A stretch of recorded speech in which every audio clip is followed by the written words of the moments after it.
Hello and welcome back to another video on the Age of Empires 3 mod Wars of Liberty. And today we have a casted 2 versus 2 game with me playing as the Mapuche and Zanzifu playing as the Romanians. And our opponents are Nathan playing as the Uzbeks and Mga Spark 77 playing as the Paraguayans. So this should definitely be quite an interesting match right here. And of course I've played in it, so I do know what happens, but it will still be interesting.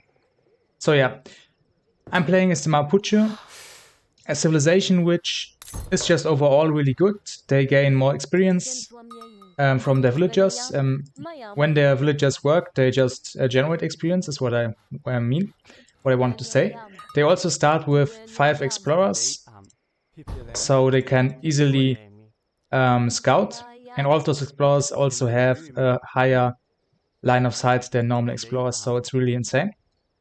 And you also send your shipments from your explorers. And you always have all your shipments. Like in every game, you have all your shipments. Every explorer has different shipments, so I cannot have a look at my deck because, yeah, we can't see the cards they are with the explorers. So yeah, that's quite interesting. And my ally Sansifu, I have not really played with him before, so I did not know how well he would do. And he's playing as the Romanians. So the Romanians are a very economical civilization. Like every Balkan civilization, they start out with a landowner's investment, I think it's called. It's like a wagon, and from that you can build a building. He chose the hunting lodge. And depending on the building you choose, you get different benefits from aging up. With the hunting lodge, I believe you get 400 wood when you age up with that. I personally also like to go for the artillery foundry, which gives 400 coin. Because, yeah, an artillery foundry is also good, costs like 300 wood, I believe, so that's also helpful to have. Because you can also make artillery in H2 with the Romanians. Okay, we're also seeing him sending the 2 gypsies with the 1 Vodon. So this is a really good shipment. From this Vodon, you can then build more gypsies, so it's really good to boost the economy. As these guys are basically villagers that gather faster when they are further away from your town center, and they also give you experience while they work, so kind of similar like the Mapuche villagers. Okay, let's have a look at Nantan. He's playing as the Uzbeks, so quite an interesting civilization as well. They are, of course, part of the Middle Eastern culture, meaning that they age up with the madrasa. They have to get different tags, and once they have 3 tags, they can age up. And depending on how often they get like one type of attack, the more expensive it becomes, and the bigger the benefits become. Like for example, with this one here, he will get some livestock. He's getting some cool sheep. And with this tag, I think he gets some nomads, possibly, if I remember correctly. So yeah, depending on what you choose, you get different benefits. And yeah, I think he should have a decent age up time. I don't know if this is already his 3rd tag. Would be very fast. And let's have a look at Mga Spark, playing as the Paraguayans. Of course, they have to get up their works as their economy, while their Koiguas are villagers that also are good fighters, so like decent fighters. They have 12 damage and splash damage as well. And 30% range resistance, which is also pretty good. However, they are quite expensive. They cost like 115 food. Okay, not even that expensive. But I do also believe they train slower, and they only have a limit of 40. So you have to rely on these works buildings. And these buildings also cost population. So yeah, that kind of balances it out, that you will not be able to have like insanely big armies because all of your economy is in buildings that don't cost population. Because these buildings cost population, you cannot like have an insanely big army, which is good, I would say. Okay, we can see Paraguay aging up already. Let's have a look at all of the players. Nathan, yeah, this should be his third tech. So it's looking quite good. Will be like a good age up. I know, like for 40 or something like that. Me, I am aging up with the messenger. If you know anything about HMS3 natives, then you should know this is the fast age up. So really good that you can choose that in H1. As you can see, I'm also gathering a bunch of wood. So my plan will be to quickly get a warhead up and send a good shipment, which I can quickly get because I aged up quickly. And yeah, then I will try to get out some units and do some stuff. Let's have a look at Sansifu again. So he has been building his villagers from the town center while he was aging up, and from the Vodong as he was aging up from his livestock building. He already has 23 villagers. I have only 17 villagers. Montan has 21 villagers. And Magaspark has only 13 villagers. So you can see Paraguay, it's normal to have less villagers. So yeah, it's quite interesting. And here I have one of my explorers attacking the villager, but you have to be careful. If you lose them, you can't get them back from a TC. You would have to build up your fire pit, where you can maybe then get them back. I don't even know if that's possible. But you need them because they are your shipment. Like they contain all of your cards, and without them you can't ship those cards if they die. So you have to be careful. Okay, as you can see, I'm getting up my war hut. And I've already shipped my first shipment. It was 700 coin. And the reason for that is that I want to make Trangolaf. And my build is not optimal, I'm a little bit rusty, and I was actually in a call while I was playing here, so it was a little bit tough, like in a phone call, to do everything at once, but it worked out in the end. So just getting out some more Trangolafs, right? Also sending 700 wood. I will need it for more houses. And yeah, as I sent the 700 coin, I don't need any villagers on coin at the moment. I can just put everybody on food, so that's quite a nice build order of the Mapuche, I would say. Okay, Sansifu is now shipping 700 coin. Okay, it's a second shipment. He has shipped the second Vodon with gypsies inside. Every shipment of these gypsies does also increase the build limit of the gypsies, but reduces the build limit of the peasants. As long as you have your gypsies far away from the town center, it is worth, because they also trickle experience and they gather. They don't gather faster when they are away from the town center, they just gather at normal speed, so you don't want to have them close to the town center, because then they would be even worse than normal will. However, if you send this card, you increase the gather rates of the gypsies while they are close to the Vodong. So then you can really have good economy with those gypsies. Okay, so yeah, he's interesting. He's not really making any units at the moment. He's just going pure economy, while I have already gotten out my Trangolafs and am now going to try to raid. As you can see, these are fast melee units. They have pretty good damage, pretty decent damage, yeah. 15 damage, not bad. And they deal 2 times damage against all infantry units, and they're called standing units in War. So these guys are really good over all units. They count as the assault class, so they get countered by dragoons. But they are not really. They are like cavalry units from HMS3, the base game. But they take less damage from musketeers. That's basically it. And they have high melee resistance as they are assault units. So yeah, that's also pretty nice that you don't really take too much damage from enemy musketeers in melee. And yeah, as you can see, I have now found a few villagers. Will I actually do anything? I'm not really looking here at the moment, unfortunately. Or maybe I am looking, but I know that I can't really do much because these villagers have splash damage at range, so they can just shoot me down. Let's have a look at Nathan, actually. I'm really interested in what he's doing. So as the Uzbeks, normally what you would like to do is a fast fortress. That is their main strategy. Their strategy is to get out the TCs in H3 and then later on H4, take the map control of these TCs. because as you can see they have very high HP, which increases the further you are in age. And also they increase the HP of other buildings close by. And you just have to say that the units of the Uzbeks in H2 are not really very good. Even though the pikemen, I would say they are not bad. They are actually good for pikemen. 130 HP, 9 damage, 5 times damage against shock units, and 30% melee resistance, also I believe better than the normal pikemen. And they also cost more food than wood, and food is covered more quickly than wood, so they're actually good. But still, I believe the Uzbeks, like it's not, I don't really see like how they can really win H2. They don't have like an insanely strong economy or scaling up, anything like that. They just have bow pike in H2. Especially in a team game like this is just a bad play. You want to go for the economy, of course, in a team game, so yeah.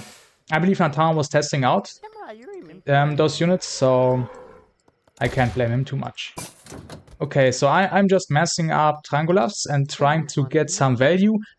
I think I haven't really been able to do all too much, but it's fine for me. I am still also, of course, getting my wills. I'm now getting a shipment, which increases the experience trickle by all of my villagers. So, yeah, the Mapuche, you can't, like, you don't have the best economy, to be honest, but it's also not bad. The extra shipments definitely help you. So I'm feeling okay. I'm just going for Triangulavs because even though I haven't really been able to raid with them at the moment, they are still good when they are masked in big battles. Or masked, to say it more correctly. Okay, so Sansifu, he's aging up. He has high resources, getting out a few units. And as you can see, this is what you don't want to do when you're playing against Romania. You don't want to just leave Romania alone. Because he has played very greedily with sending just the villagers in H2 first and just making a few musketeers. I mean, honestly, okay, if you compare it to my units, he kinda has more units than me, which is funny as well.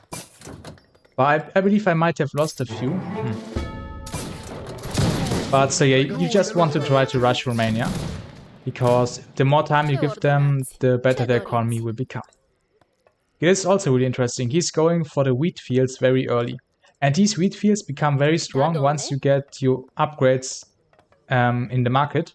Before that, their cover rates are pretty slow, I believe. Unfortunately, you cannot see it like in DE when you click on the villager. But yeah, in the beginning they are very bad. Also, you can only have one villager on every field. But as you upgrade your fields, as you get the economical upgrades at the market, it increases the number of villagers. It can be on one field. I believe in the end it's like 5 to 6 villagers. So later on, these fields are insane, especially if you have a few cards in the deck, which he has, at least one card here, and yeah, that's pretty much it. So not optimal with the deck, to be honest. Okay, here he has another card. Okay, so 2 cards, and also those cards that increase all of the food gather rates and coin gather rates, which are always a must. So yeah, he could definitely have a few more gather rates increasing cards for the fields. But anyway, okay, let's have a look again at our enemies. I've now massed up a pretty good amount of Triangulavs. Okay, let's quick look what I'm doing. I'm just massing up Triangulavs, just keeping up the will production. And that's the plan at the moment. And now we have Nathan pushing. Let's have a look at Nathan's perspective. So, as we can see, Nathan has just decided to go for bow pike. He is tacking up behind this. He's also eating livestock. I believe he has eaten a bit of livestock, yeah. Which he gets, of course, with aging up. Yeah, now he's pushing. And these archers, yeah, they're not really special, to be honest. But, I mean, they're okay. They are okay, I would say, in H2. 30% range resistance definitely is like on the good side of range resistances that you can have in H2 as like a cheap unit. But they just, I don't know, they're just not really special, to be honest. If you compare them, for example, to longbowmen, they have 22 range longbowmen. They have, I believe, a little bit more damage even. So they're just worse than longbowmen. I believe longbowmen even have like more HP, so Yeah, not really good. Okay, now we are pushing in. Me and my ally Sansifu. What is Paraguay doing? He has a few units here, but not really supporting at the moment.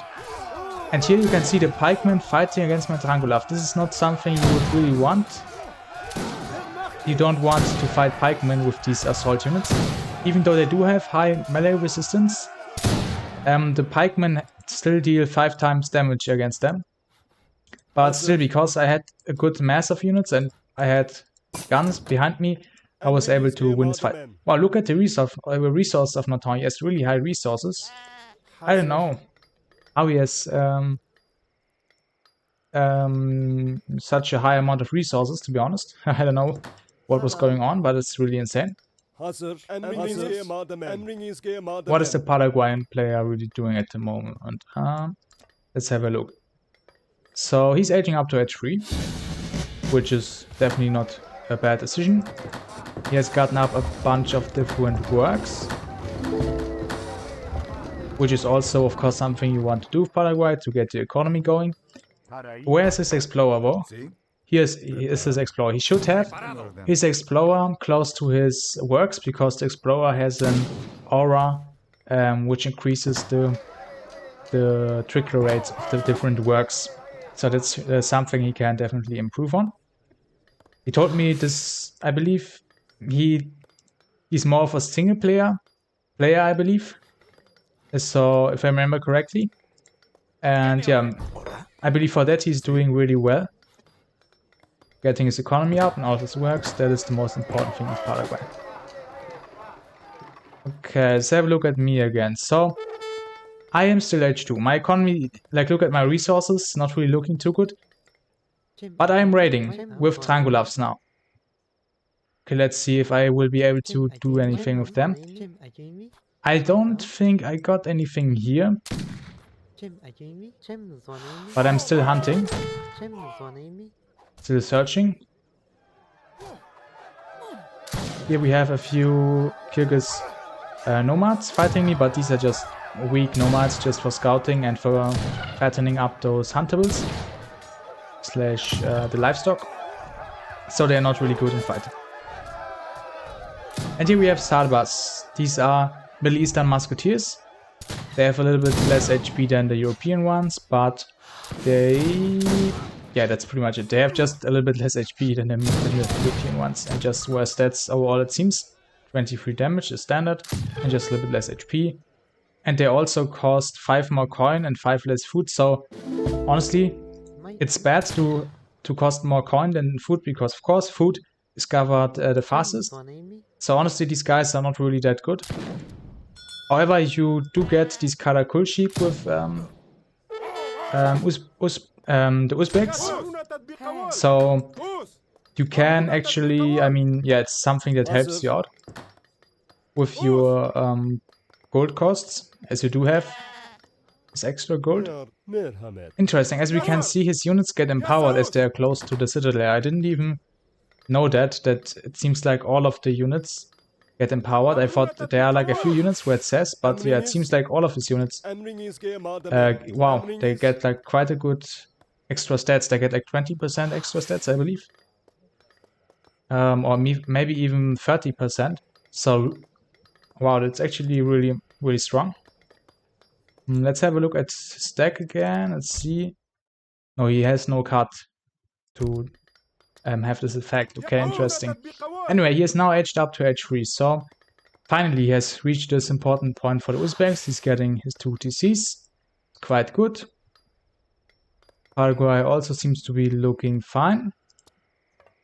Also just gathering up resources, getting out more works, so good job right here, I would say, overall. Let's have a look at me again. I am still H2. While all of the other players are already H3, I am still H2, and here you can kind of see the potential weakness of the Mapuche, because they do have very good, of course, they do have this advantage of being able to send a lot of shipments. They always have all of their cards in every match. You can send possibly all of their cards that they have, and they have a bunch of cards with all of the different heroes that all have like 20 cards or something like that. So that's pretty good. However, still they are like a native civilization. They just don't really have any meaningful economical advantage. They do have more market upgrades than other natives. But yeah, for some reason, my economy is just a little bit weaker. Which makes sense. I mean, the Paraguayans, they can just spam out factories.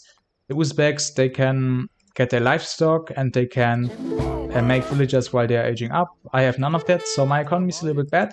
However, I do have a bunch of units, 49 Trangolavs, and these guys, yeah, they're definitely strong, especially against infantry. That's like their best units to fight.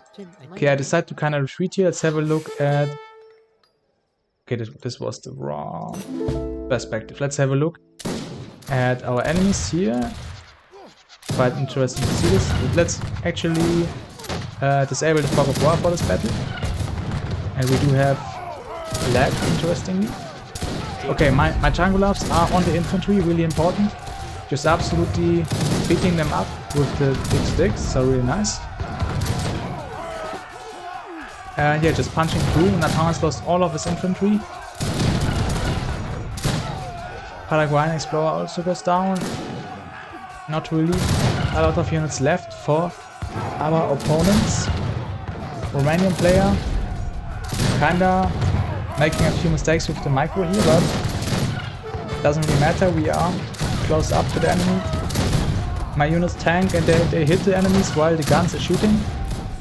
And the enemy's just getting absolutely destroyed. However, Paraguay still has a bunch of resources. Spamming out units now. What units does he need? It's tough to say. He needs dragoons against my units actually. Dragoons counter assault units. These cavalry units, they are actually pretty useless in this situation. Because they are also especially weak. They won't really be able to fight against the Trangolavs, while other cavalry units would maybe be decent. I mean, I also have a few pikemen, as you can see here. The Vaikilav. Okay. You can see now the skirmisher of the Uzbeks coming in. But it's looking really tough. It's looking really tough for our opponents. They are in their base, they just don't have enough units anymore. But Anton, he does know what he's doing. He's getting some dragoons, and these might just be the best units of the Uzbeks when you just look at the stats. The musketeers, they are a little bit worse than the European ones, but they still are okay, to be honest. So they are also not bad, but have a look at the stats of these guys. Only 10 attack, 132 HP, also not very high. But they are also quite cheap, so okay units. And they also deal 2.25 damage against heavy infantry / line units. So they are pretty good against heavy infantry or decent, but they just are very bad against other units. Anton, he's doing a good job with the hit and run micro. As you can see, the dragoons have 3 times damage against assault units, so they absolutely destroy my Trangolavs. They also can just do hit and run. Yeah, Paraguay is definitely a very strong defensive civilization in this mod. Because they do have their factories. As long as their factories are alive, their economy is pretty much going. Also their villagers could possibly fight. And yeah, now Sanzi Fu is just sieging while his units are getting destroyed. But honestly, this doesn't matter too much in a team game like this. He's likely managing his economy at the moment, which might even be more important. Because in the end, we are not able to win here. We have been beaten. Our units have been destroyed and surrounded in enemy territory. However, I am still able to get some value out of these Trangolavs by raiding. By beating up our enemies with our big sticks. And it's just so satisfying in HMS3 when you are able to just get your melee infantry in and just beat up the enemies. It's just so satisfying. I love it. Okay, I should soon move these units. Okay, I might just now try to siege. They have decent siege. 17 siege, 17 attack. Not the best siege, of course, but if you have enough units and time, you can definitely siege with them. Okay. I mean, okay, at this point, I guess we'll just keep the fog of war off, so we can just have a good view of all of the map. So Nathan has finally gotten out his citadels on the map. That is something that you always want to do with the Uzbeks. That's how you play them. They have 7,500 HP compared to my town center, only 6,500 HP. I'm still H2. That is actually insane. I'm still H2. However, I have taken the map control. That is the important thing. Because I have not needed to transition to farms yet. While, let's have a look at the Romanian player. Yeah, he completely transitioned. But the transition with Romanians is also very strong if you just get your market upgrades. So yeah. He might have, he just built a bunch of wheat fields, but in the end he wouldn't even need all of them. As he gets his upgrades, more villagers will be able to go onto those fields, and yes, maybe he went a little bit early on them, and he just built a few too many fields. But honestly, these wheat fields, they only cost 80 wood, so it's not the biggest deal, to be honest, especially in a team game. So here we have the Paraguayan fort, the Fort Resistencia. So yeah, it will be difficult for us to attack from this side. And here, my economy is also pretty exposed, to be honest. We have Natan's Gulams, the very good Dragoons, I believe. At least if you have a look at the damage, I mean 30 damage, that sounds good for a Dragoon. Yeah, I believe the European Dragoon has a little bit less damage in H3 without any upgrades. Maybe only like 24 damage or something like that. Their costs very interesting. In the end, they cost a little bit less. They only cost 100. Wait. Normal Dragoons, they cost 90, so 180. These guys, they cost 170. So it's actually 20 resources less, but they do cost more coins. So it kinda evens out. But overall, they're just really good. Because yeah, you can get your coin cheap and then just gather coin very fast with the Uzbeks. Yeah, here, my poor native units, they just they can't catch up on. They can't catch up on the mounted units of the Uzbeks. It's a very historical right here. When fighting enemy mounted troops with ranged weapons, it's very difficult for you as melee infantry units to catch them, of course. So it's tough for me, but I'm using my heavy infantry units, my pikemen, as meat shields because they take less damage than my assault units. These guys take 3 times damage, 90 damage, while these guys only take 30 damage from the Dragoons. Okay, now let's have a look at my economy. As you can see, my economy is becoming really, really strong at this point. And now I'm finally H3, and I can also already age up to H4. I'm sending a very interesting unit shipment here, the 5 Mavidanche. You can only get these units from your home city and from your big buttons from TC. Let's have a look. Where am I sending them in? Here. These are really good. They have 20 range, melee damage at range, but they deal more damage against heavy infantry. They're basically skirmishers with melee damage at range, and they also are decent against enemy shock units / cavalry units. But interestingly, they don't counter assault units. So if, for example, I was fighting my own assault units, I would get destroyed with these units. Anyway, now I'm again looking for some raids with my Tangulavs. That's pretty much the strongest part of them, or one of the strongest parts of them. But as I do that, some of my skirmishers get destroyed. These skirmishers of the Mapuche, they have high HP, but pretty low attack and low range, especially low range. So they are just decent, I would say. They are okay. Yeah, they only have 4 speed. Yeah, they are okay. They are not really too good, but they are okay. Right. Other than that, let's have a look at Romania. So I have a pretty good economy now because I have the map control. However, once the resources here run out, the animals run out, I could get some problems. It would be a little bit tough for me, maybe.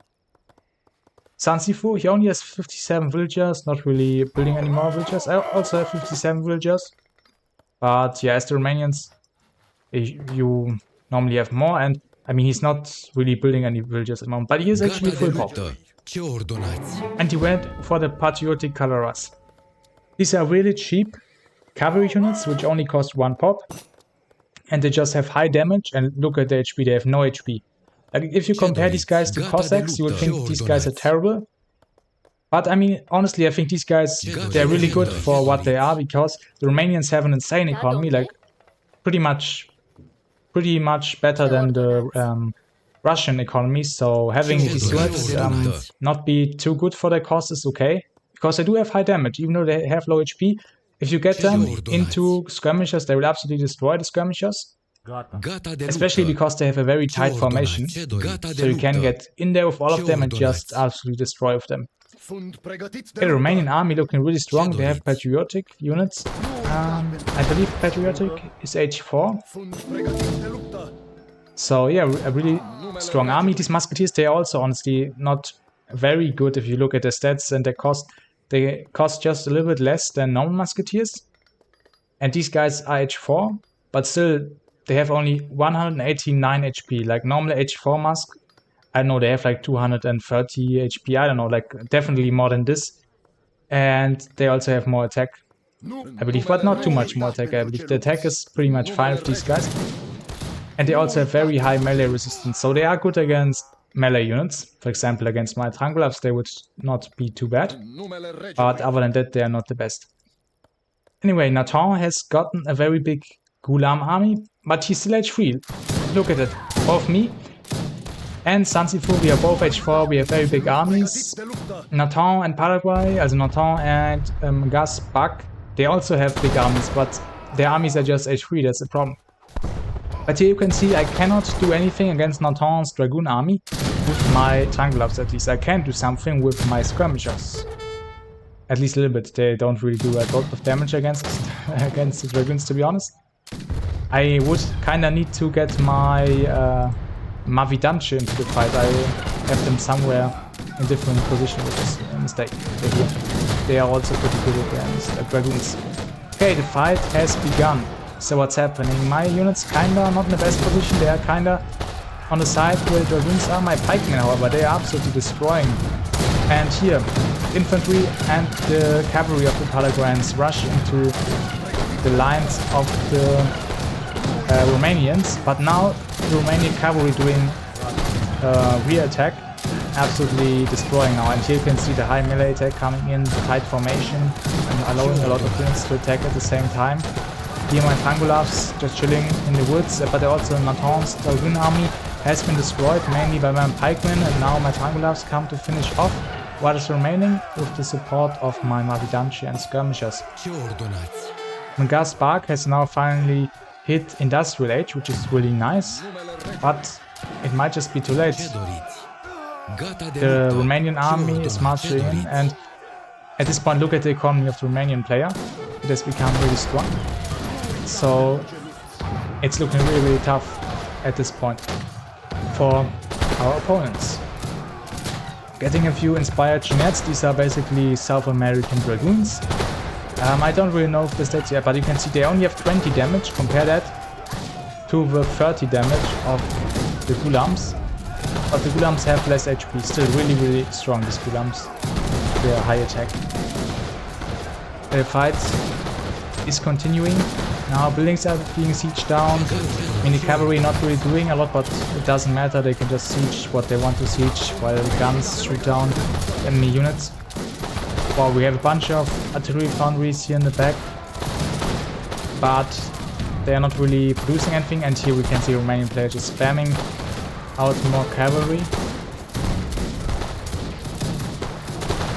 Yeah, Romanians, they are definitely really, really strong in team games, I also have to say, because after looking at the gameplay, I mean, I can't be too mean, but yeah, it didn't look too, too insanely well played. It just was decent, but it was enough. Like, he still had like an insanely good economy, a lot better than my economy, I believe, with his field economy. So yeah, and he was just able to spam out units. Here you can see the power of the Romanians. And now more pikemen coming in. These have very high siege attack, so that's why I'm mainly making them. Also possibly because of my economy not having too much coin. Yeah. Okay, and in the end we win this game. What can I say? I do believe that it was definitely difficult, but I believe Nathan and Magas Bark, they had a chance if Nathan had went for a H3 play instead of trying to rush. But yeah, I believe he was just trying the units in H2 out, so that's fine. And also, however, what was a big mistake was to go in alone. I believe that was also a little bit of, yeah, a bad idea, basically. He kind of wanted to try out his H2 units, but I believe he also told his ally, the Paraguayan player, to go H3 and not really make any units H2. So therefore, Nathan was alone in the fight against me and my ally Sansifu. So he got absolutely destroyed by both of us. And after that, yeah, it was just so bad for him. He lost all of his units for no reason. And we were able to do some damage in the counter attack. And really importantly for me, honestly, was taking the map control. I was able to take the map control with my warheads because I knew the enemy units, they were destroyed and we were pushing. I was able to use that time to get the map control and all of the resources with my warheads. So that was really a decisive moment, I would say, which was what really made a big difference and helped my team out. Okay, this is the wrong option. Let's have a look at the post game quickly. So yeah, Sansifu had the highest score from Romania. Very nice. He also had the most resources. Let's have a look at our players. Nathan, okay, decent resource. Gaspark a little bit less, and me a little bit more. And yeah, Romanian player the most. So resources were not too different, to be honest, but definitely still a little bit less for our opponents.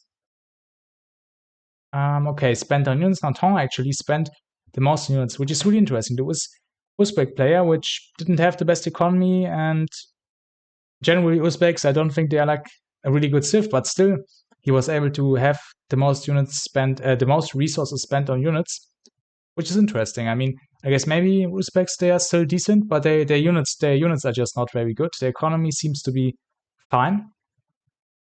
Yeah, a Romanian player only spent 23,000, just a little bit more than the Paraguayan player of 21,000. And look at that, I spent 32,000 as well. So both Nathan and me, I would say we both also are the most experienced players of these players here. We spent most on resource on units, so that's very funny. However, on the kill count, we can see that Sansifu got the most kills, while I had the largest army. And after that, the Paraguayan player is the one with the second biggest army. The Paraguayan player here, of course, has the cheapest units, so normally he should have the highest army, but in this game, I was just able to overall do a little bit of a better job, so I had more units. Okay, and yeah, I had 257 kills, so a little bit less than Sansifu. It's interesting, I think, that the Romanian player got the most kills, because I did feel like my meta units, they were able to do a lot, but I guess in the second fight also, or in the last fight, where I was fighting against the Dragoons of Nathan, I was mainly killing the Dragoons, while I guess the Romanian player was able to kill the infantry, so I guess that kind of explains that as well. Okay, experience. I should have the most as Mapuche, but yet now the best thing, the economic graph here. I love this. This is so beautiful. Honestly, like, this is really well done, I believe, in HMS3, where you are able to have a look at all of the different graphs. I think the most important ones are all resources gathered and villager count, maybe also military count is interesting. Let's have a look at that. So, economy-wise, yeah, Romanian player was on top pretty much all of the time. And here we can see Nathan, he had his moments where his economy was very strong, a lot stronger than mine, for example, and he came close to the Romanian player. I believe that is because he had a bunch of livestock, which he then ate. Then he got a little bit raided and all that stuff. So then his economy went down, but in the end, he got back up a little bit. Yeah, if he just, so just keep in mind, with Uzbeks, if it's possible, just try to go H3 and take the map with the citadels. And yeah, that's the best thing you can do. And then your economy will also be better and you will have a better chance. Okay, now let's have a look at the villager count. You can also see the Romanian player got the most vills, which makes sense as he sent those Vodons, with which he was able to get more gypsies out. And he was also able to produce villagers while he was aging up with the Romanians, so yeah, really strong. At some point he just stopped making villagers, but he didn't really need anymore. And I was kind of trying to make villagers all of the time, but I was just H2 most of the time. Then I had a few, aging up here and all that stuff. Okay, yeah, I think this is pretty much fine. I shouldn't overdo it with this right here, but let's have a quick look at military population. Here you can see in the beginning, yeah, I was the one with the military population, the only one pretty much in the beginning, making units, then trying to raid, but then I lost my units. Romania made units. Okay, I just continued making a bunch of units. But Anton actually here, he made a really big army, but lost a lot when he fought us. Yeah, other than that, there's just a bunch of late game stuff. And then Romania and me, we got ahead and just got a bigger army. So yeah. Okay, a very in-depth analysis of the late game stats. Yeah, but anyway, I hope you enjoyed this video, and I will continue making a few of these casts. So until next time.